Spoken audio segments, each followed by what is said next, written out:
Welcome to the Business of Apparel Podcast. This is the place to learn how to start and scale your own apparel brand and fill it with loyal customers for years to come. I'm your host, Rachel Erickson, owner and CEO of Unmarked Street, and I can't wait to share this episode with you. Welcome back to the Business of Apparel Podcast, where today we're going to have a little CEO talk. What I want to go through with you today is the hiring process. So something that we definitely really encourage our community and our members and our clients to be doing at an early stage in their business is considering the hiring process before they need it. And the reason for this being you want to start taking things off of your plate before you become a huge bottleneck for your own company. As someone who started my own company thinking I was just going to be a solo freelancer, within about the first 6 months, I had so much work on my plate. And I was looking to hire so that I could bring people in who were going to be just as reliable, just as talented, sometimes even more so than me, so that I could kind of offload some of that work and we could still get as much work done, but I wouldn't have to be doing it all myself. And if I had taken the advice of my business coach even just a teeny bit earlier, I was listening to her. I definitely hired at the time when I needed to. But if I had been listening just a little bit earlier, I might have considered hiring just a little bit before that so that I was prepared for the amount of work to come onto my plate and we were already in a groove working together. I'll admit that when I got to a point where I had so much work, I would get a new contract and be like, oh no, I need someone else on staff. I can't do 100 hours of work every week while doing marketing, while trying to do lead generation, while trying to run my company. And so when I went to recruit people and interview people, it was actually just the teeniest bit later than I probably needed to. So that's why I'm out here all the time talking about how you should be considering hiring before you ever need to actually have people into your business. And what this does is this allows you for easy growth, right? When you start making those extra sales, you start bringing in the extra clients, you start having more people buying your product, you already have the people in place to help you then get to the next level, and you keep scaling and growing that way instead of finding those plateaus where you can't actually do that much more because you've created a bottleneck by not having the right people on your staff. And so what I wanted to walk through today was a little bit about the hiring process. And as normal for me, I'm going to walk you through a little bit of the process of how some of the biggest companies in our industry and even in the world do this. So this is something that I discovered when working at corporate was really interesting to me. There is a culture, especially in the tech sector at the top levels of the apparel industry, where people are doing everything they can to get the top, most talented, most renowned, most known people in their segment of the industry to come work for them. So for example, let's talk about FANG. A company like Facebook might hear about someone who's working at Apple, who is the best of the best in writing whatever their next project is, right? Like Apple is doing something that Facebook wants to do. They know they need someone who's an expert, who is the best of the best so that they can be better than Apple when the time comes. And so what they'll do is they'll start reaching out to that person at Apple, trying to recruit them, trying to poach them essentially. This happened at a couple of the different brands that I was at. So I got to witness kind of what happens in these scenarios.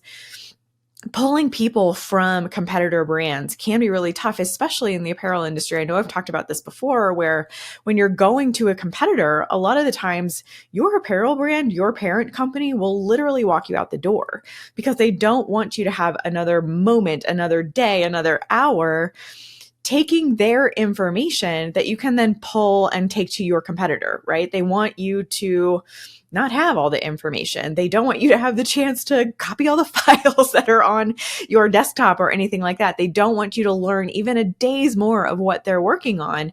They want you out.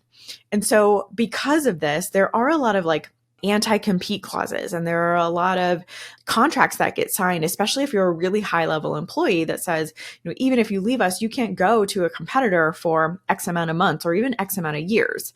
And so it's up to you to sign that paperwork if you decide to go to any of those companies. But I have seen in certain situations where big companies really want someone to come work for them, and they have a non-compete clause in their contract, and that company will pay the penalty for the non-compete because they are so desperate to get that very talented, very well-known person.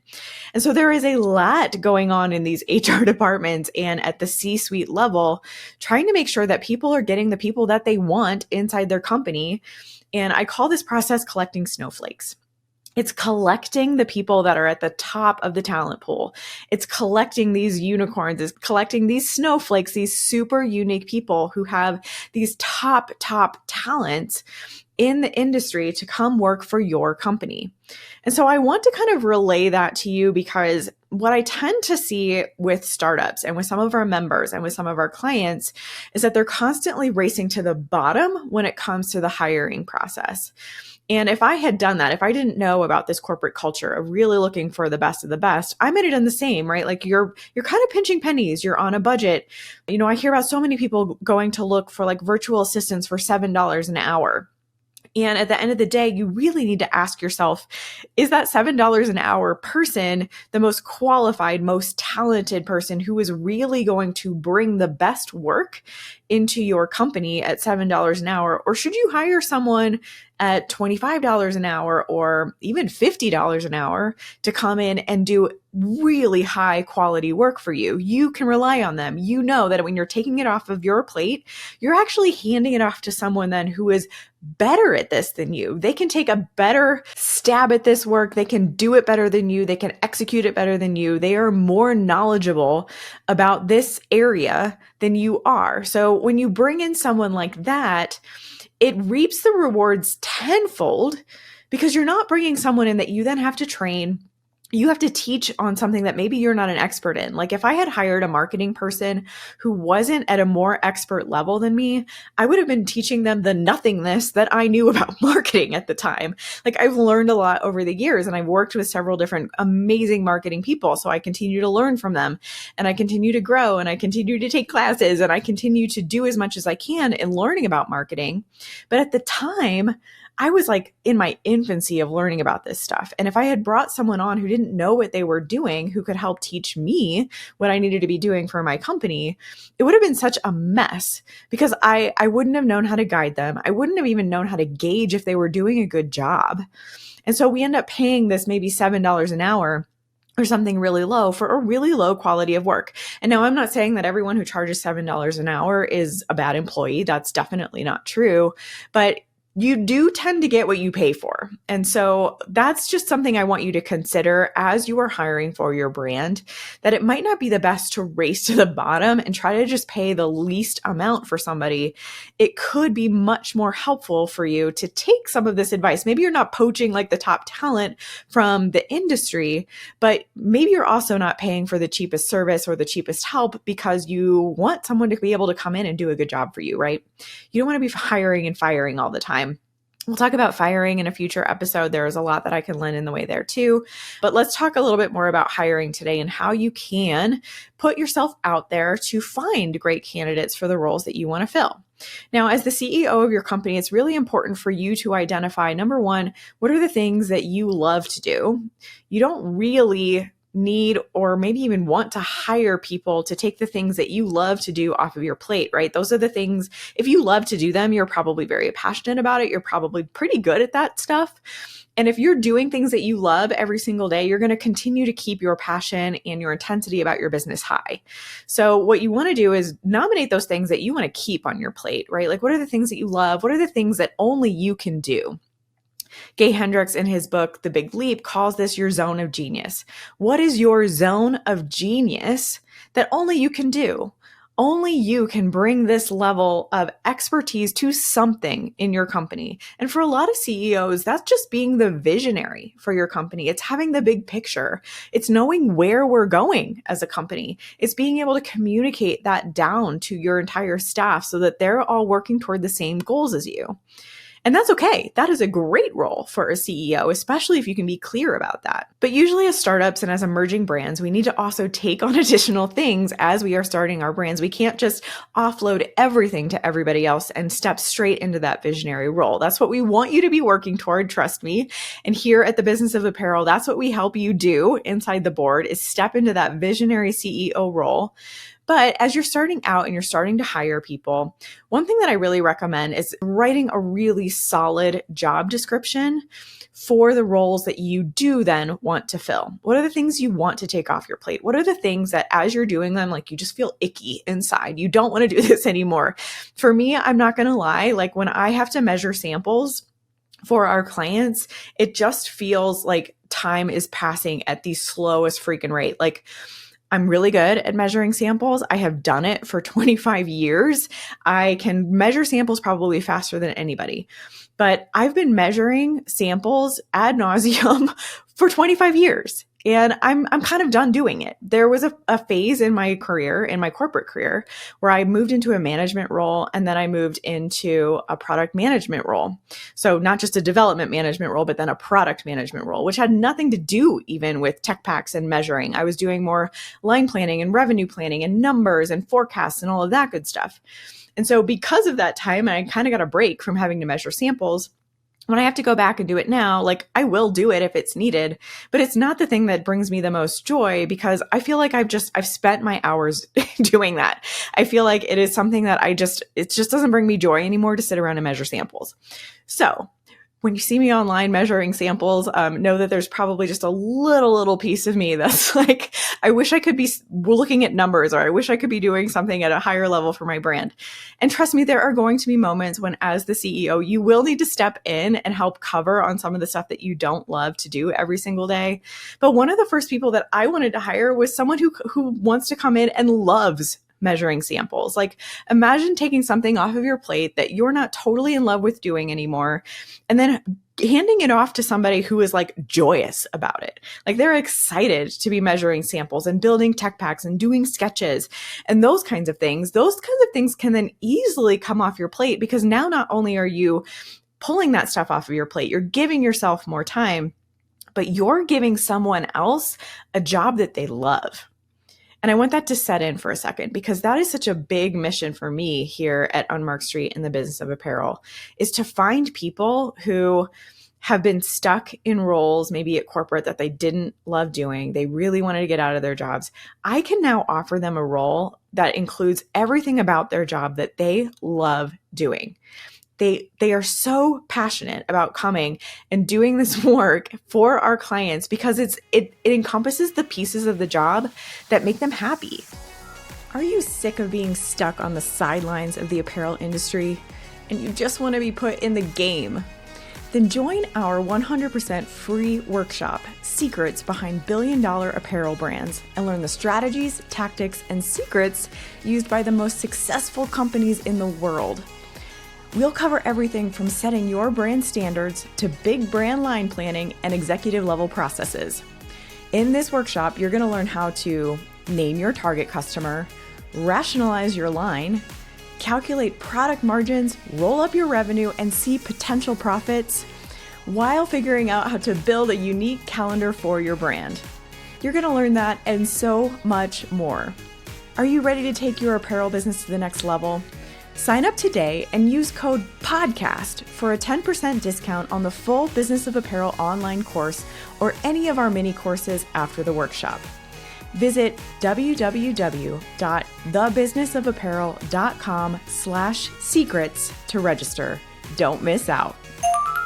And so at the end of the day, those are the kinds of things that also can make you a really, really amazing CEO of your company, that you are offering jobs to people that they love to do, that make them happy. They like to actually get up and do their work for you every single day. That is such a blessing to be able to offer that to people. And when you think of it that way too, especially us women, right? Like it's really hard for us to get to a point where we can say, I'm not going to do it all. I'm not going to try to do it all. I'm actually going to delegate some of this work out.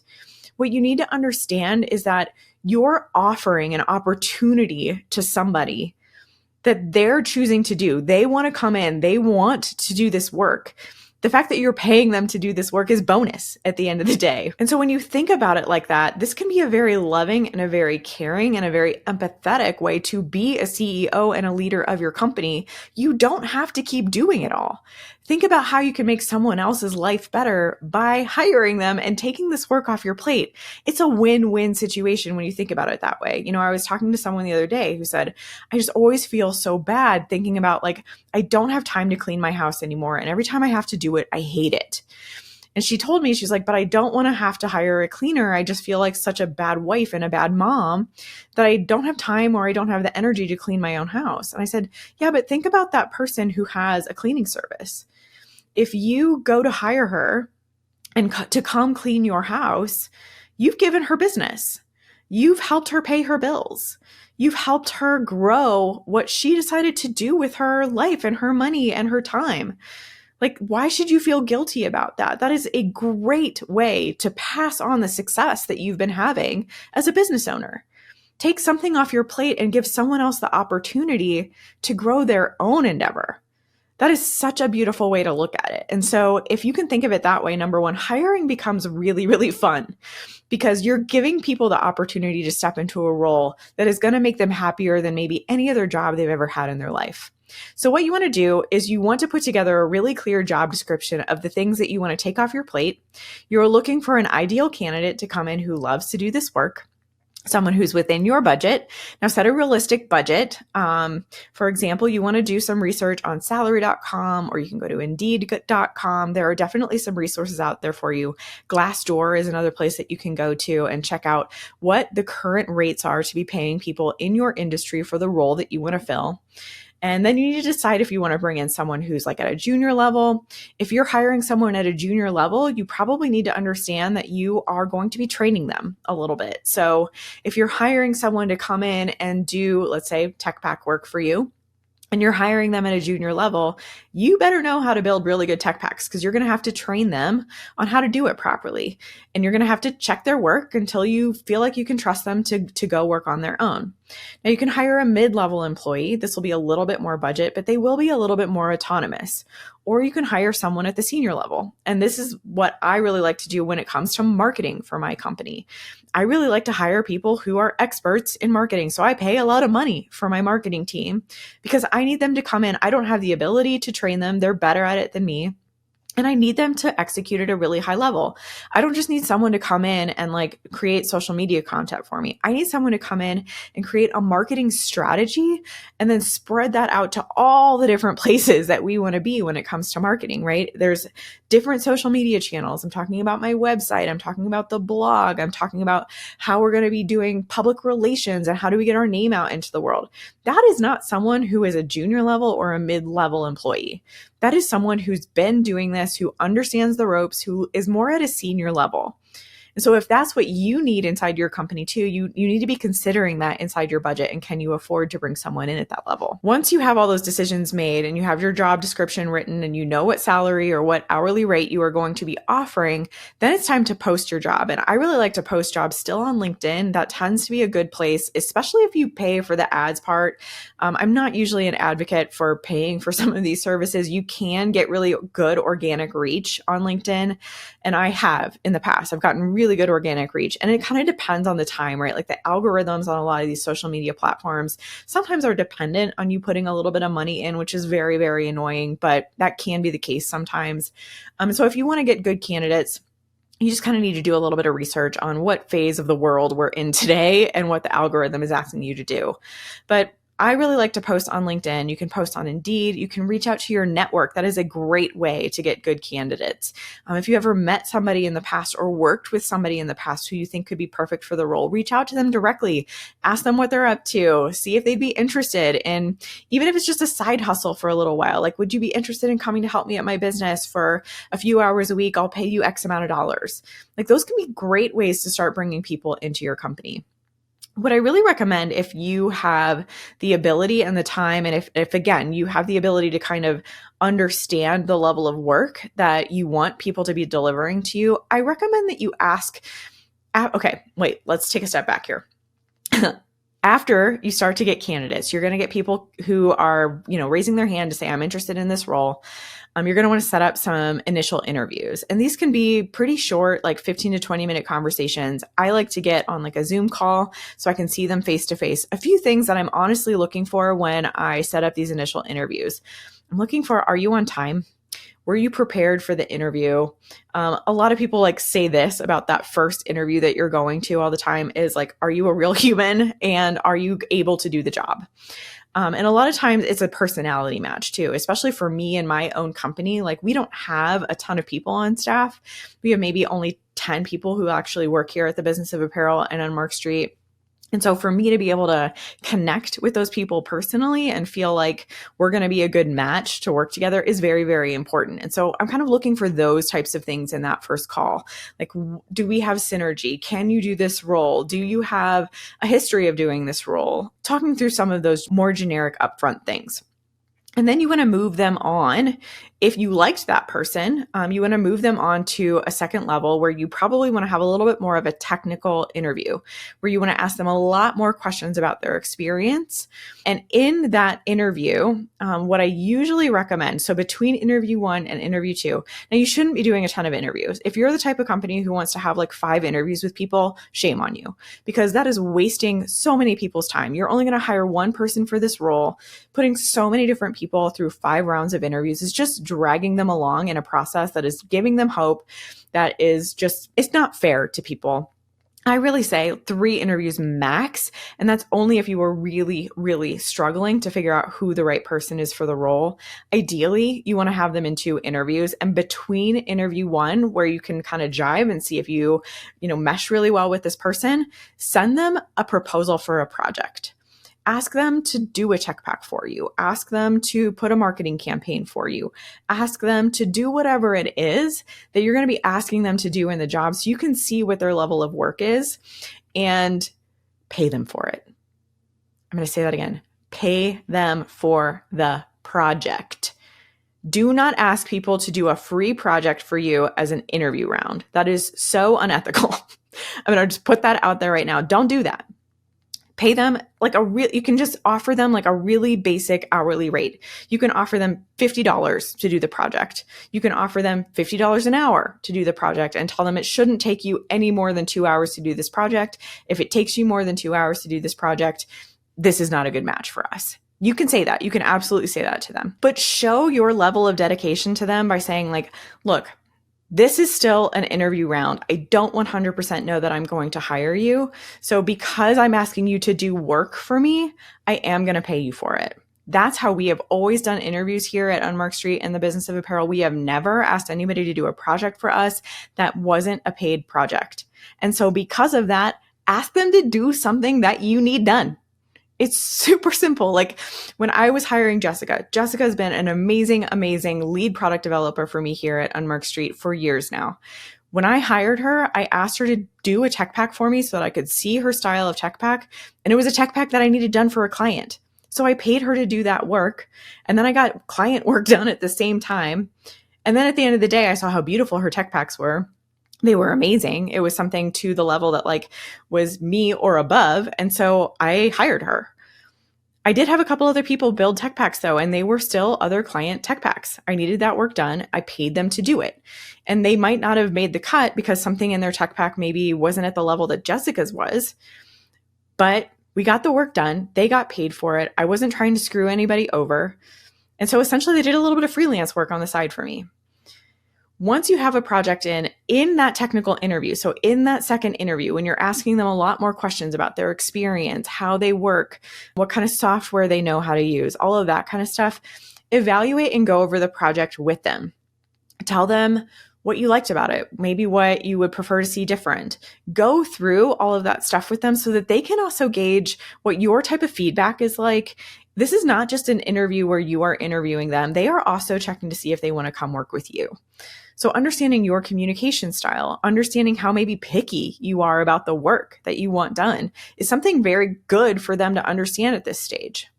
Coming out of interview 2 is where you need to decide who you're going to be hiring at this phase. Like, that's really what I believe. If you can't be in a decision phase at this point, after having met with several people and weeding out anybody who wasn't like a good feel for you, having people do a project that you've paid them for, and then having that second technical interview, if you can't decide who the best candidate is for your job, then narrow it down to like 2 top candidates and then have one final interview with those top 2.